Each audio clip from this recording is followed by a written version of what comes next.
That's my quick comment.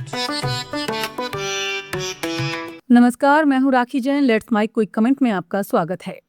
कूटनीति सिर्फ समझौतों और बैठकों की राजनीति नहीं होती। कई बार एयरपोर्ट पे कौन रिसीव करने आया, किसने विदाई दी और किस स्तर का प्रोटोकॉल मिला, यही चीजें अंतर्राष्ट्रीय रिश्तों के संकेत मानी जाती हैं। और इस समय चर्चा में है अमेरिकी विदेश मंत्री मार्को रूबियो की भारत यात्रा। आगरा, कोलकाता और जयपुर में उनकी मौजूदगी से ज्यादा चर्चा इस बात की हो रही है कि उन्हें अपेक्षाकृत लो की रिसेप्शन ऑफ सी ऑफ क्यों मिला। सोशल मीडिया पर सवाल उठ रहे हैं, क्या ये सिर्फ एक सामान्य सांस्कृतिक यात्रा थी या भारत की ओर से कोई सूक्ष्म कूटनीतिक संदेश। और ये बहस तब और गहरी हो गई जब लोगों ने इसकी तुलना 2012 में भारत आई अमेरिकी विदेश मंत्री हिलेरी क्लिंटन की यात्रा से करनी शुरू कर दी। आज के इस क्विक कमेंट में हम इसी पूरे विवाद और उसके कूटनीतिक अर्थ को समझने की कोशिश करेंगे। सबसे पहले ये समझना जरूरी है कि मार्को रूबियो की ये यात्रा पारंपरिक हाई प्रोफाइल स्ट्रेटेजिक विजिट जैसी नहीं दिखी। आगरा में ताजमहल विजिट के दौरान उन्हें रिसीव करने के लिए केवल कुछ प्रशासनिक और सुरक्षा अधिकारी मौजूद थे। एक भारतीय वायुसेना अधिकारी, एक पुलिस अधिकारी और विदेश मंत्रालय का प्रतिनिधि। ताजमहल घूमने और लंच के बाद वो जयपुर रवाना हो गए। वहां भी किसी बड़े राजनीतिक चेहरे द्वारा औपचारिक सी ऑफ की खबर सामने नहीं आई। कोलकाता में भी लगभग यही तस्वीर दिखाई दी। एयरपोर्ट पर मुख्य रूप से अमेरिका के भारत में राजदूत सर्जियो गौर ने उनका स्वागत किया। पश्चिम बंगाल सरकार की ओर से कोई बड़ा मंत्री या मुख्यमंत्री स्तर का प्रतिनिधित्व दिखाई नहीं दिया। मदर टेरेसा के मिशन और अन्य कार्यक्रमों के बाद वो सीधे रवाना हो गए। वहां भी कोई विशेष औपचारिक विदाई नहीं हुई।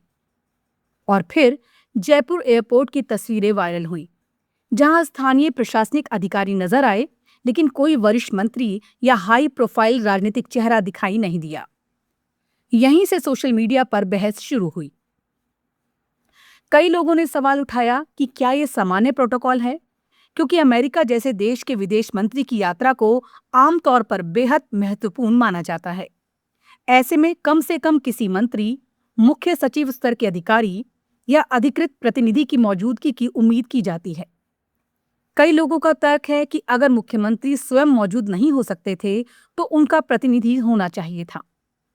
दरअसल अंतर्राष्ट्रीय कूटनीति में ऑप्टिक्स यानी सार्वजनिक दृश्य बहुत मायने रखते हैं। कौन आया, कौन नहीं आया, यही तस्वीरें अक्सर जनता और मीडिया के लिए रिश्तों का प्रतीक बन जाती हैं।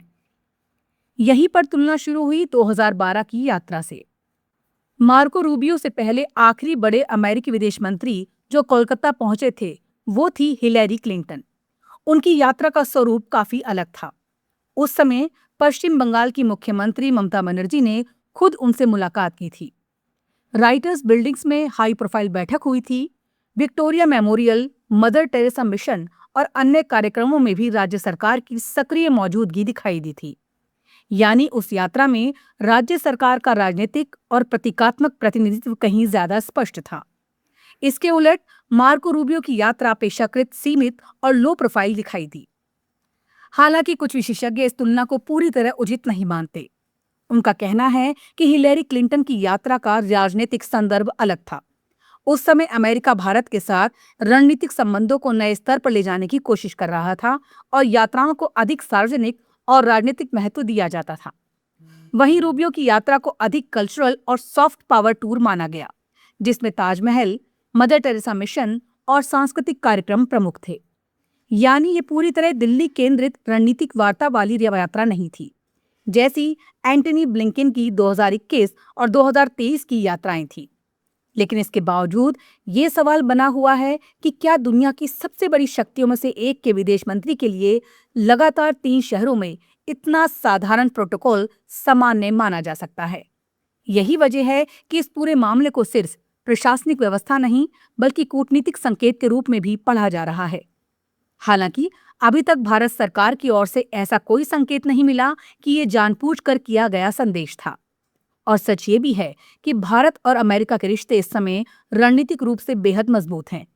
रक्षा समझौते, क्वाड, इंडो पैसिफिक, टेक्नोलॉजी और चीन को लेकर दोनों देशों की साझेदारी लगातार गहरी हुई है। इसलिए सिर्फ एयरपोर्ट प्रोटोकॉल के आधार पर रिश्तों में दूरी की बात करना जल्दबाजी होगी। नमस्कार।